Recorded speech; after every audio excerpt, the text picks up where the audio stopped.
Next question देखिए, यहाँ लिखा है द कन्फ्लिक्टेड राम मंदिर इज सिचुएटिंग इन अयोध्या। यानी जो कन्फ्लिक्टेड है, विवादास्पद राम मंदिर है, वो कहाँ पे है? वो अयोध्या में है। मैंने आपको अपनी लास्ट क्लास में भी ये चीज़ बताई थी कि हमारे पास कुछ वर्ब्स होती हैं जिसमें हम आईएनजी यूज़ नहीं करते। जैसे आई एम लविंग यू नहीं बोलते, क्या बोलते हैं? I love you. I am liking नहीं बोलते, क्या बोलते हैं? I like you. In the same way is situating नहीं बोलते, बल्कि क्या बोलते हैं? Is situated. तो यहाँ पे क्या आएगा? द कॉन्फ्लिक्टेड राम मंदिर इज सिचुएटेड इन अयोध्या। अब ये सेंटेंस करेक्ट है। नेक्स्ट सेंटेंस देखते हैं। Indians hoped that they will recover from the pandemic soon. यानी भारतीयों ने आशा की थी कि वो जल्दी से रिकवर कर लेंगे पैंडेमिक से। होप्ड से मुझे क्लियर हो रहा है कि मैं भूतकाल की बात कर रही हूँ, यानी कि पास्ट की बात कर रही हूँ। और आपको ये पता है अगर सेंटेंस मेरा पास्ट में है तो हेल्पिंग वर्ब्स और मॉडल्स भी उसके अकॉर्डिंग ही यूज़ किए जाते हैं। लेकिन यहाँ पे मैं दे के साथ क्या यूज़ कर रही हूँ? विल। ये इनकरेक्ट हो जाएगा। आपको ये बात पता है कि विल का पास्ट क्या होता है? विल का पास्ट होता है वुड। तो यहाँ हम विल को किससे रिप्लेस करेंगे? वुड के साथ। नेक्स्ट क्वेश्चन देखते हैं। Corona is fatal and has a long lasting effect. ठीक है, कोरोना इज फैटल। प्रेजेंट में बात चल रही है, कोरोना सिंगुलर है, मैं इसके साथ इज लगा रही हूं, ठीक है।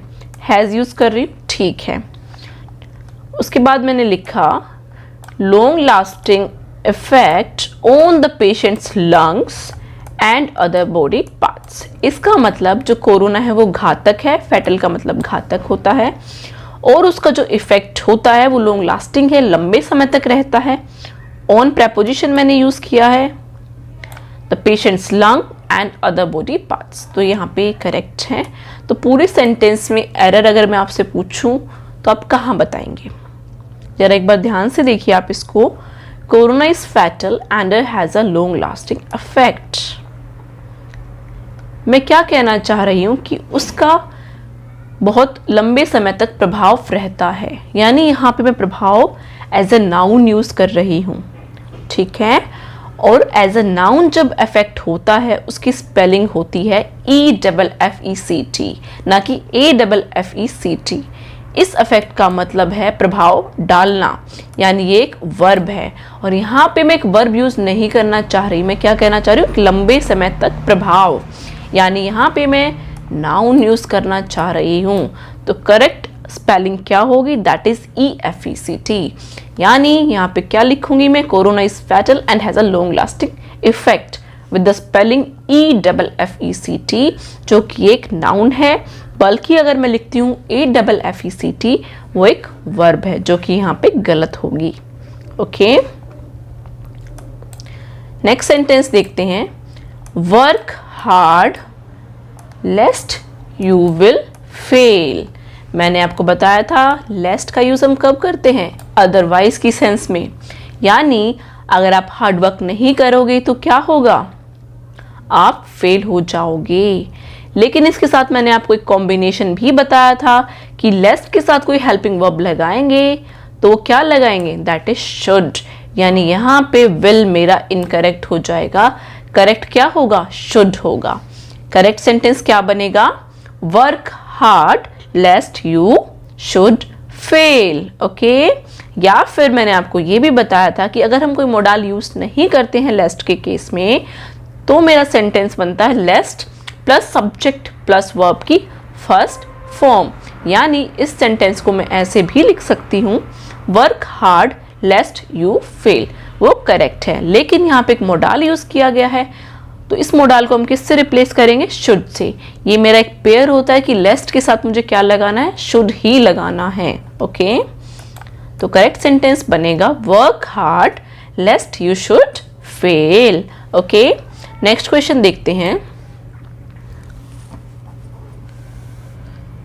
We ought to unite during this corona pandemic and do not lose patience। ठीक है, यानी ought to मैंने क्या बताया था, कहाँ कहाँ यूज़ करते हैं हम, जब मस्ट मैंडेटरी चीज़ हो, अति आवश्यक चीज़ हो, तब हम ought to यूज़ कर सकते हैं मस्ट की सेंस में, या फिर जब हमारी कोई नैतिक कर्तव्य, धर्म या ड्यूटी से रिलेटेड कोई भी वर्क होता है तो भी हम ought to लगा सकते हैं। यानी ये हमारा राष्ट्रीय कर्तव्य है, हमारी ड्यूटी बनती है कि इस कोरोना पैंडेमिक के टाइम पे हम यूनिटी के साथ रहें और पेशेंस को बनाए रखें, पेशेंस लूज ना होने दें, धैर्य बना के रखें। तो इस सेंटेंस में मेरी एरर अगर मैं आपसे पूछूं तो आप कहाँ बताएंगे? आप यहाँ देखिए मैंने ought to का यूज़ किया है, बिल्कुल ठीक है। Unite during this corona pandemic, यहाँ तक सेंटेंस बिल्कुल ठीक है। And do not lose patience, error मेरी यहाँ पे है। मैंने लिखा है LOOSE, इसका मतलब होता है ढीला। मैं कहना क्या चाह रही हूँ, हमें पेशेंस नहीं खोना है। Spelling of that lose is LOSE,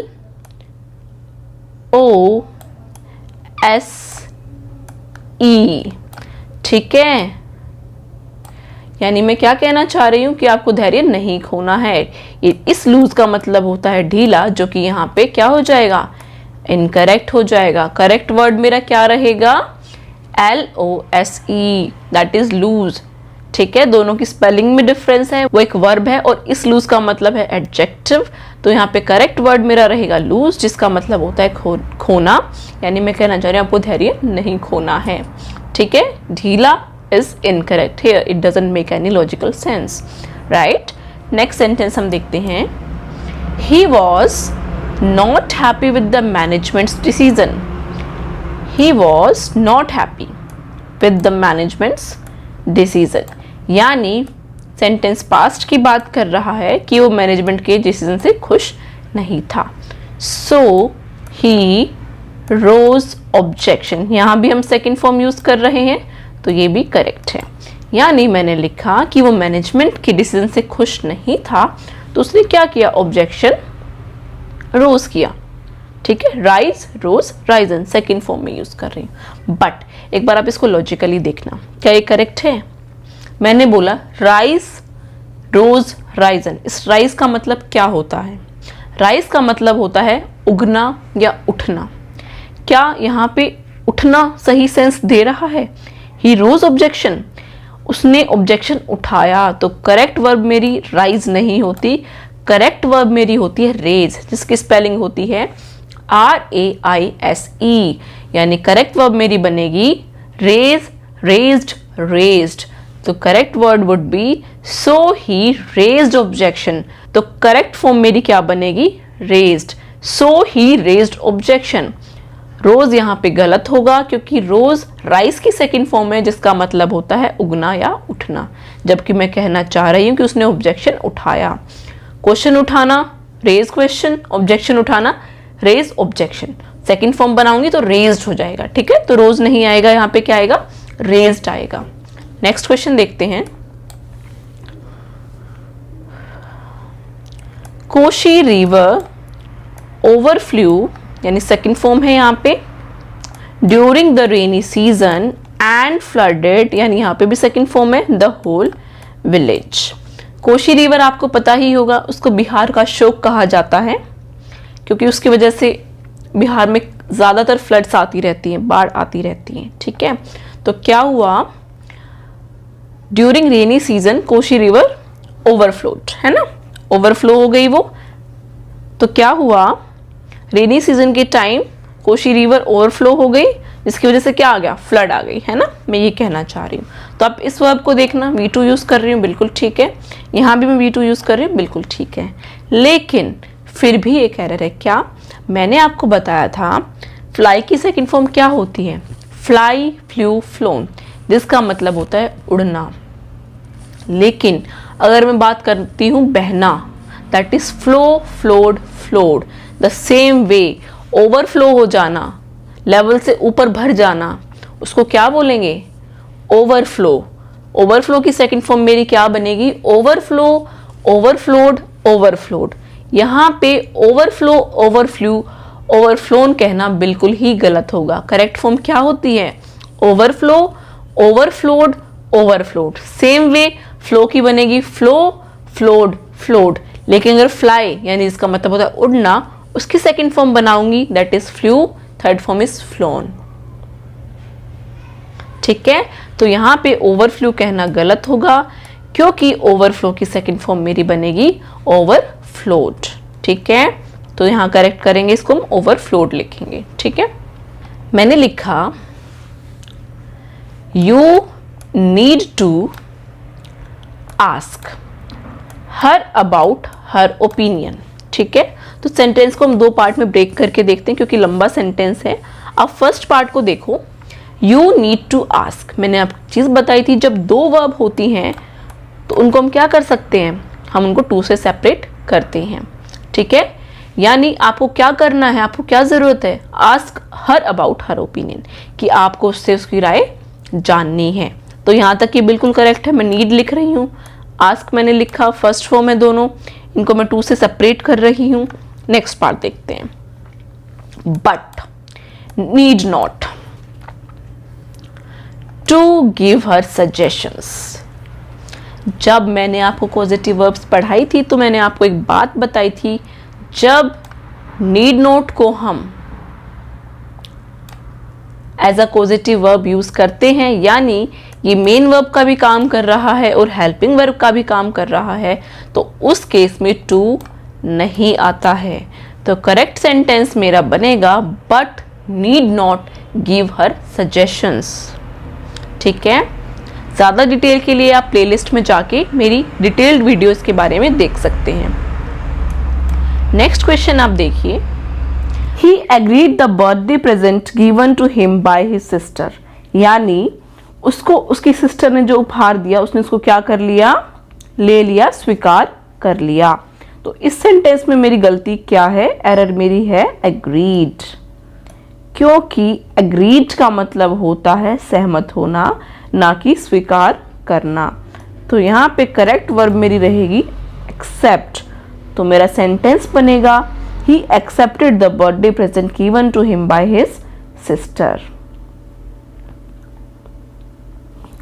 next sentence देखते हैं, मैंने सेंटेंस लिया he hang the picture on the wall, यानी उसने पिक्चर को दीवार पे टांग दिया। इस सेंटेंस में अगर मैं आपसे एरर पूछूं तो आप क्या बताएंगे, एरर है मेरी हैंग्ड में, इस वर्ब के अंदर, क्योंकि मैं आपको पहले ही बता चुकी हूं कि हैंग्ड का मतलब होता है फांसी देना। ठीक है, बल्कि टांगना की वर्ब मेरी क्या होती है, HUNG, hung. Hang, hung, hung that means टांगना, हैंग, हैंग्ड, हैंग मतलब फांसी देना। तो क्या उसने पिक्चर को फांसी दे दी थी, नहीं। मैं क्या कहना चाह रही हूँ, उसने पिक्चर को टांग दिया था, यानी हैंग, हंग, हंग, ये वर्ब की फॉर्म हम यूज करेंगे। तो यहाँ पे क्या आएगा, हंग आएगा। नेक्स्ट सेंटेंस में लेती हूं, he was convicted of murder and order to be hung on 30th April. आप एक बात नोटिस करिएगा, कन्विक्टेड के साथ प्रपोजिशन मेरी आती है ऑफ, ठीक है, एंड ऑर्डर्ड के साथ आती है टू। ठीक है, यहां तक सेंटेंस में कोई एरर नहीं है। अब आप एक चीज देखिए, वाज से मुझे पता चल रहा है कि सेंटेंस मेरा किस में है, पास्ट में है। तो मेरी बाकी सारी वर्ब्स भी किस में होनी चाहिए, पास्ट में होनी चाहिए। कन्विक्टेड है, ठीक है, ऑर्डर्ड है, ठीक है। प्रॉब्लम मुझे आ रही है हैंग के अंदर, यानी हैंग की सेकंड फॉर्म मैंने लिखी हंग, दैट मीन्स लटकाना, यानी उसको फांसी से लटका देंगे और फिर उसको उतार देंगे। नहीं, मैं क्या कहती हूँ, उसको फांसी की सजा सुनाई जाएगी, फांसी दी जाएगी। करेक्ट वर्ब क्या होती है, हैंग, हैंग्ड, हैंग्ड, यानी यहाँ पे हंग गलत हो जाएगा। फांसी देने का मतलब होता है हैंग्ड, हंग का मतलब होता है लटकाना, जो कि इससे पीछे वाले एग्जाम्पल में मैंने लिया था कि दीवार पे पिक्चर को लटका दिया, तो दैट शुड बी हंग। लेकिन अगर मैं फांसी देना की बात करूंगी तो वर्ब मेरी रहेगी हैंग्ड। तो यहाँ पे हम करेक्ट करके इसको क्या करेंगे, हैंग्ड करेंगे। नेक्स्ट सेंटेंस हम लेते हैं, the child was deliberately slewed by the kidnapper. यानी मैं ये कहना चाहती हूँ कि किडनैपर ने जानबूझकर उस बच्चे की हत्या कर दी, उसका वध कर दिया। डेलिब्रेटरी वर्ड का मतलब होता है इंटेंशनली, जानबूझकर, चाहते हुए। ठीक है, इस सेंटेंस में अगर मैं आपसे एरर पूछूं तो आप क्या बताएंगे कि मैम एरर कहाँ पे है? एरर है मेरी स्ल्यूड में।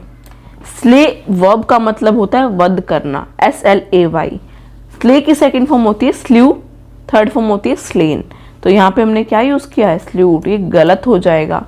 Slay, slew, slain is the correct form of verb. तो स्ल्यूड यहाँ पे क्या है?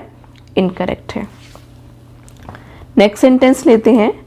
मैंने लिखा I would rather die than helping him. मैं आपको पहले भी बता चुकी हूँ, जब हम कंपैरिजन करते हैं और अपनी प्रेफरेंस को दिखाते हैं कि ऐसा करने से अच्छा तो मैं ये करना पसंद करूँगा, तो हम क्या कॉम्बिनेशन यूज़ करते हैं? वुड रेदर देन का। ठीक है, लेकिन इस सेंटेंस में एक एरर क्या है?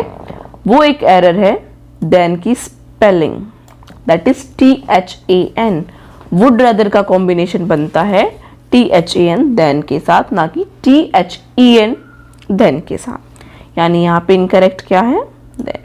स्पेलिंग क्या होगी? THAN should be the correct spelling. Okay, next sentence मेरा है how has he dared touch my laptop.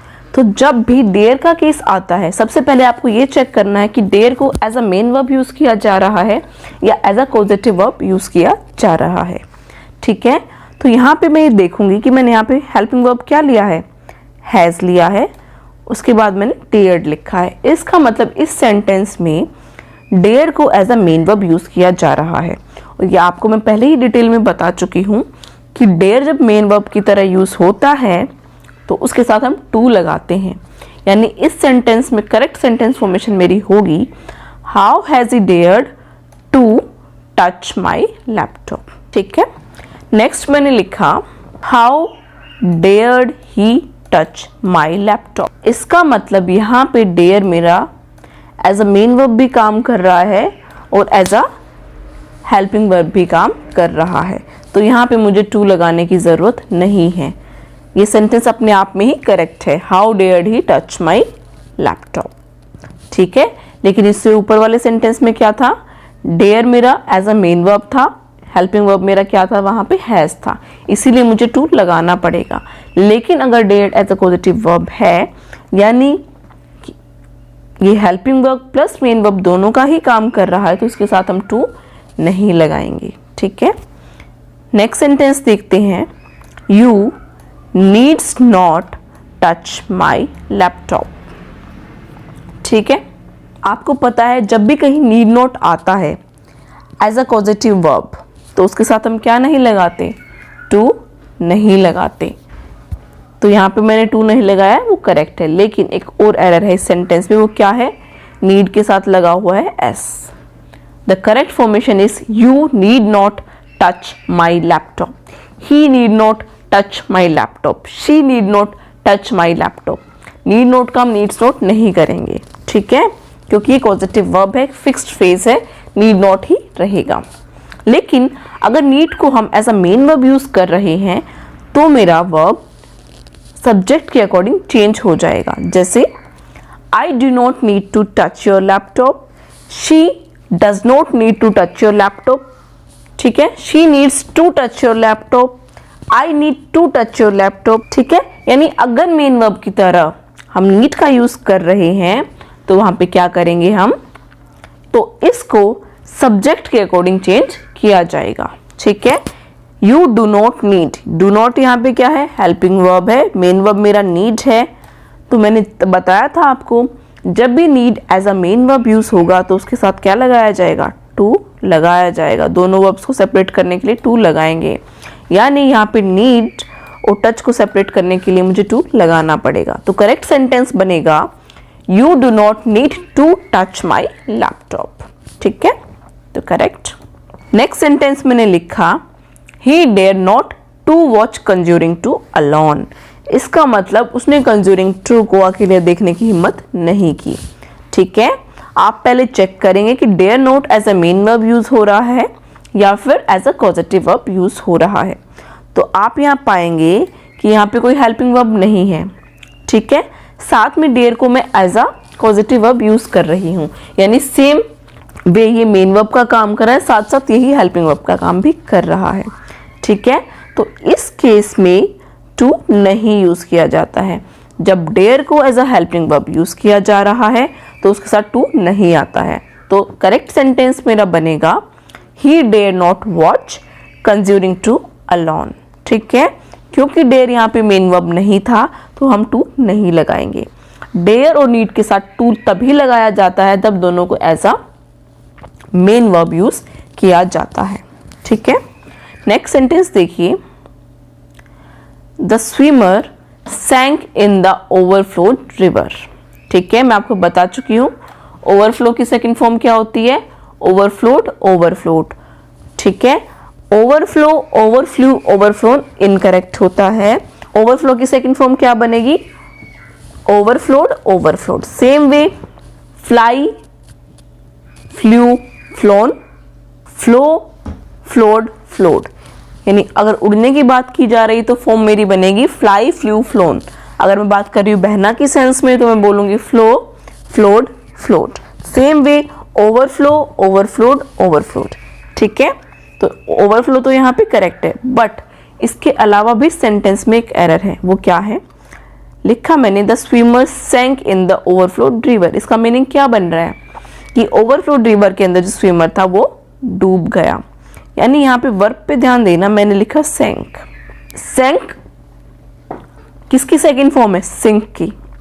Sink का मतलब होता है डूबना, लेकिन सिंक हम तभी यूज करते हैं जब हम किसी नॉन लिविंग ऑब्जेक्ट यानी किसी निर्जीव वस्तु के लिए डूबने की बात कर रहे हैं। अगर मैं यहाँ बोलती कि जहाज डूब गया, द शिप सैंक, तो वो करेक्ट होता, लेकिन स्विमर डूबा है, दैट इज ड्राउंड, ठीक है। DROWN, drowned, the swimmer drowned. तो सैंक यहाँ पे गलत होगा क्योंकि मैं निर्जीव वस्तु की बात नहीं कर रही हूँ। जब कोई सजीव वस्तु डूबती है that is drowned, okay. Next sentence मैंने लिखा a soldier should fight for the nation, यानी एक सिपाही को, एक सैनिक को अपने देश के लिए लड़ना चाहिए। तो आप एक बात बताइए, आप यहाँ पे चाहिए बोलेंगे या उसकी मोरल ड्यूटी बनती है? ये एक सिपाही की मोरल ड्यूटी है, यानी यहाँ पे शुड ना लगा के मैं मस्ट या फिर ought to यूज करूंगी। तो करेक्ट क्या होगा यहाँ पे, a soldier must fight for the nation या फिर a soldier ought to fight for the nation, okay. Next sentence देखिए, मैंने लिखा she would rejected my proposal, okay. तो आप यहाँ पे देखेंगे आपने मोडाल यूज किया है वुड, वर्ब मेरी है रिजेक्ट, और रिजेक्ट की सेकंड फॉर्म में यूज कर रही हूँ, ठीक है। यानी मैं पास्ट की बात कर रही हूँ। तो क्या इस सेंटेंस में कुछ एरर है? बिल्कुल, क्योंकि यहाँ पे मैंने एक मोडाल यूज किया है और आप सबको ये चीज पता है कि मोडाल के साथ वर्ब की सिर्फ फर्स्ट फॉर्म आती है, तो यहाँ पे रिजेक्टेड गलत होगा। She would reject my proposal, past मेरा विल का वुड में कन्वर्ट होने से ही क्लियर हो गया है, तो मुझे अलग से वर्ब में भी ईडी नहीं लगाना है उसको पास्ट बनाने के लिए। अगर इसका फ्यूचर टेंस होता तो सीधा बनता she will reject my proposal, लेकिन सेम बात को मैं पास्ट बना रही तो विल का सीधा वुड में कन्वर्जन हो जाएगा। तो मेरा सेंटेंस बनेगा she would reject my proposal. हम वर्ब की सेकंड फॉर्म नहीं लगाएंगे क्योंकि मोडाल के बाद सिर्फ वर्ब की फर्स्ट फॉर्म ही आती है। तो करेक्ट सेंटेंस बनेगा she would reject my proposal. Next sentence देखते हैं, Shyam can not be able to carry the luggage on his head, यानी श्याम लगेज को अपने सर पे नहीं उठा सकता है, ठीक है। ऐसे बहुत सारे एग्जाम्पल मैं आपको पहले भी करा चुकी हूं। आपको पता है कैन का क्या मतलब होता है, सकना, यानी क्षमता को दर्शाता है, कैपेबिलिटी को दर्शाता है। सेम वे एबल का क्या मतलब होता है, एबल का मतलब भी होता है सकता। इस सेंटेंस में मैं 2 बार सकना सकना प्रयोग कर रही हूं, इसका मतलब सेंटेंस मेरा सुपरफ्लुअस हो गया है, यानी जरूरत से ज्यादा प्रयोग करना। और मैं आपको पहले भी ये चीज एक्सप्लेन कर चुकी हूँ कि हमें किसी भी सेंटेंस को सुपरफ्लुअस नहीं बनाना है, जरूरत से ज्यादा कहीं भी यूज नहीं करना है। तो या तो मैं बोलूंगी Shyam is not able to carry the luggage on his head, या मैं बोलूंगी Shyam can not carry the luggage on his head. दोनों को मैं एक साथ यूज नहीं करूंगी। अदरवाइज सेंटेंस मेरा क्या हो जाएगा, इनकरेक्ट हो जाएगा। आई होप आप सब लोगों को यहाँ तक क्लियर है। ये मेरा वर्ब का प्रैक्टिस सेशन 1 था। आगे आने वाले पार्ट्स में मैं आपके लिए और भी प्रैक्टिस सेशन लेके आने वाली हूँ। अगर आपको वीडियोस पसंद आ रही हैं तो चैनल को लाइक करें, शेयर करें और सब्सक्राइब करें।